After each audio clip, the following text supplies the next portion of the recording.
É bem interessante também perceber como as mulheres na prisão agem de um jeito bem diferente dos homens em alguns aspectos e outros, alguns bem parecidos. Então, as mulheres também estão ligadas ao PCC.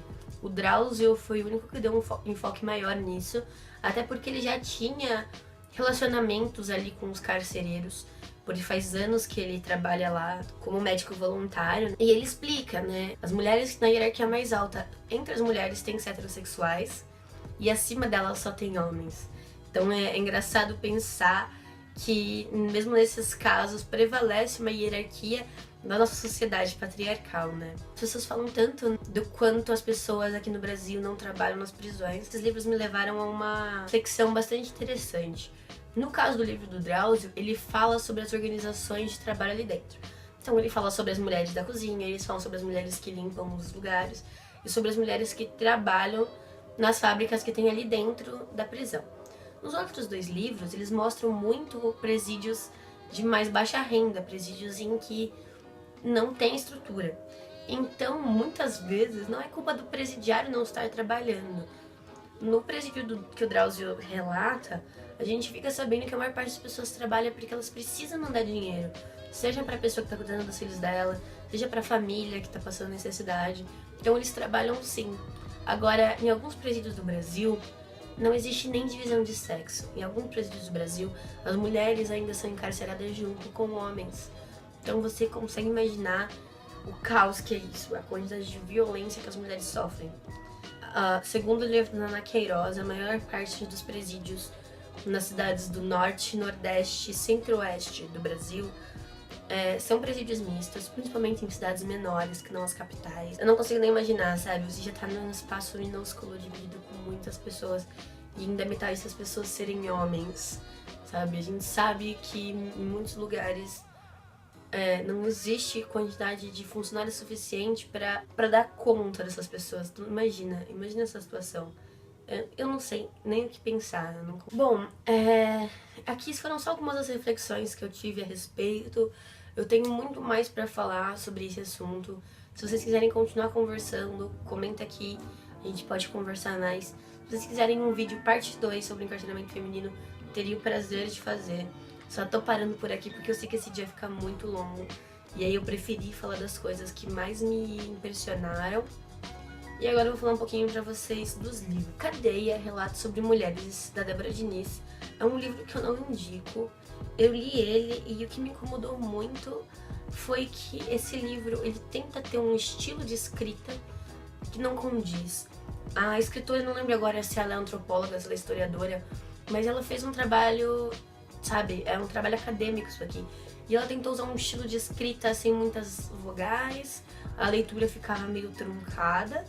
E no meio do livro ela desiste desse estilo de leitura, de escrita, e escreve normalmente do metade do livro pra frente. Então eu achei bem ruim. Tem umas anotações aqui, mas é título de informações que eu usei pro meu trabalho. Mas é um livro que se eu tivesse que indicar, eu não indicaria. Aí temos Presas que Menstruam, da Ana Queiroz. Eu acho esse livro interessante porque ele traz alguns dados importantes sobre encarceramento feminino. Dados mesmo, sabe? Ela pega no IBGE e tudo mais. Apesar de que os dados sobre encarceramento feminino, eles são muito raros, são muito escassos. Então ela deixa isso bem claro aqui. Ela fala, olha, faz 5 anos que não fazem essa pesquisa. Então o último dado é de 5 anos atrás. Mas tá aqui, ela mostra. Uma outra coisa interessante é que a Ana Queiroz, ela tentou em vários presídios e conhecer diversos tipos de pessoas. A parte ruim desse livro aqui é o seguinte. Ana Queiroz se deixou muito levar pelas emoções, na minha opinião. Então, algumas vezes, ela mesma admite ter sido enganada por presidiárias porque ela confiou demais. Em alguns momentos, ela tá praticamente ignorando os crimes que essas presidiárias cometeram e pedindo pra soltar cada uma delas, entendeu?